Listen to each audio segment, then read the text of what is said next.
మిత్రులారా, నమస్తే. నేను మీ ప్రసాదమూర్తి. మిత్రులారా, ఇరాన్పై అమెరికా సాగిస్తున్న దురాక్రమణ దాడుల ప్రభావంతో జరిగే నష్టం అమెరికా కంటే మనకి ఎక్కువగా ఉంటుందని కొందరు నిపుణులు వేస్తున్న అంచనాలు చూస్తుంటే ఆందోళన కలుగుతుంది. యుద్ధం అని ఊగిపోయే ఉన్మాదులకు కూడా అర్థం కావాల్సింది ఒకటే: ఈ ఆధునిక యుగంలో యుద్ధం ఏ రెండు దేశాల మధ్య జరిగినా నష్టం ఆ రెండు దేశాలకే పరిమితం కాదు. ప్రపంచ దేశాలన్నిటికీ ఏదో ఒక విధంగా యుద్ధం సెగ తగులుతుంది. పగతో ఎవరు రగిలినా నష్టం మాత్రం అందరూ అనుభవించాల్సిందే. ఇరాన్ సుప్రీం లీడర్తో పాటు దాదాపు 40 మంది టాప్ లీడర్షిప్ని అమెరికా, ఇజ్రాయెల్ అంతం చేశారు. వేల మంది సాధారణ పౌరుల ప్రాణాలు తీశారు. 165 మంది బాలికలను బాంబులు కురిపించి అన్యాయంగా బలి తీసుకున్నారు. ఇంత జరిగినా మన నాయకులు పల్లెత్తి ఖండించలేదు. దీనికి మూల్యం మనం ఏ రూపంలో చెల్లిస్తామో తెలియదు. కానీ జరుగుతున్న పరిణామాలు చూస్తుంటే విషయాలు అన్నీ తేటతెల్లంగా అర్థం అవుతూనే ఉన్నాయి. ఈ వీడియోలో అమెరికా కంటే భారత్కు ఎందుకు భారీ నష్టం జరుగుతుందో వివరించడానికి ప్రయత్నం చేస్తాను.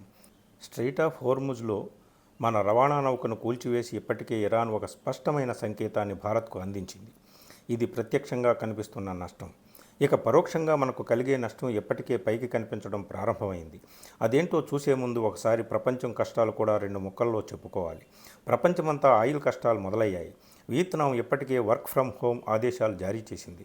చాలా దేశాలు చమురు నిల్వలకు సంబంధించి జాగ్రత్తలు తీసుకోవడం మొదలైంది. ఇంటర్నేషనల్ ఫ్లైట్ సర్వీసెస్ దెబ్బతిన్నాయి. చమురు రేట్లు పైకి దూసుకుపోతున్నాయి. United Arab Emirates, Saudi Arabia లాంటి దేశాల్లో ఆయిల్ రిఫైనరీలు మూతపడ్డాయి. ఖతార్లో ఎల్ఎన్జీ ఫెసిలిటీ బంద్ అయింది. జలసంధి అడుగున ఇరాన్ మందు పాత్రలతో విరుచుకుపడుతున్నట్టు వార్తలు. దీని అంతటితో రోజురోజుకి యుద్ధం ఖర్చు కోట్ల డాలర్లలో పెరిగిపోతుంది. అదంతా ఎక్కడి నుంచి వస్తుంది? మన జేబు నుంచే ఏ దేశమైనా లాక్కోవాలి. దీన్ని అందరూ గుర్తించాలి. ఇక మన దేశం సంగతి వద్దాం. మనం బయట నుంచి దిగుమతి చేసుకునే 85% క్రూడ్ ఆయిల్లో దాదాపు 50% గల్ఫ్ దేశాల నుంచి వస్తుంది. 50 నుంచి 55% ఎల్ఎన్జీ గల్ఫ్ నుంచి వస్తుంది. 90% ఎల్పిజి గ్యాస్ హార్ముజ్ జలసంధి మీదుగా మనకు వస్తుంది. దాదాపు 60% పైగా ఫెర్టిలైజర్స్ ఈ జలసంధి మీదుగానే మనకు రావాలి. 70% మన ఆహార ఎగుమతులు వెళ్ళేది గల్ఫ్ దేశాలకి ఈ జలసంధి మీదుగానే. ఈ ఎగుమతుల విలువే $12 బిలియన్ ఉంటుందని అంటున్నారు. ఇప్పటికే 0.5% జీడిపి పడిపోయిందని ఆర్థికవేత్తల అంచనా. అండర్సీ ఫైబర్ ఆప్టిక్ కేబుల్స్ హోర్ముజ్ జలసంధిలో ఉంటాయి. అవి కానీ విధ్వంసం అయితే banking, cloud services, international business calls ఇలా అన్నీ ఆగిపోతే యూరోప్కి, భారత్కి మధ్య ఉన్న డిజిటల్ కనెక్షన్ కట్ అయిపోతుంది. ఇప్పటికే ఆయిల్ ప్రైసెస్ పెరగడం మొదలయ్యాయి. గ్యాస్ నిల్వలు తరగడం మొదలైంది. యుద్ధ ప్రభావం చూపించే నష్టం భారత్ మీదే అధికంగా ఉంటుందని చెప్పడానికి ఈ లెక్కలు చాలు కదా.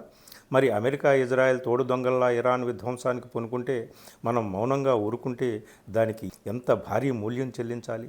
ఒకవేళ మనం ఖండించిన అమెరికా ఆగుతుందా అని ఎవరైనా అనుకోవచ్చు. అది వేరే విషయం. కనీసం ఇరాన్ మనతో మిత్రత్వాన్ని కొనసాగిస్తుంది. హోర్ముజ్ జలసంధిని చైనా కోసం తెరిచి ఉంచారు కదా ఇరాన్ వాళ్ళు. మరి మన నౌకపై ఎందుకు దాడి చేశారు? ఈ ఒక్క విషయాన్ని ఎవరైనా గ్రహిస్తే మన దేశానికి జరిగే నష్టం ఏంటో, దానికి కారణం ఏంటో అర్థం అవుతుంది. ఏది ఏమైనా యుద్ధం వద్దు, శాంతి కావాలి అని కేవలం మంత్రాలు వలిస్తే కాదు, శాంతి వైపు నిలబడడానికి మనకు వెన్నుముక గట్టిగా ఉందని నిరూపించుకునే సత్తా కూడా ఉండాలి.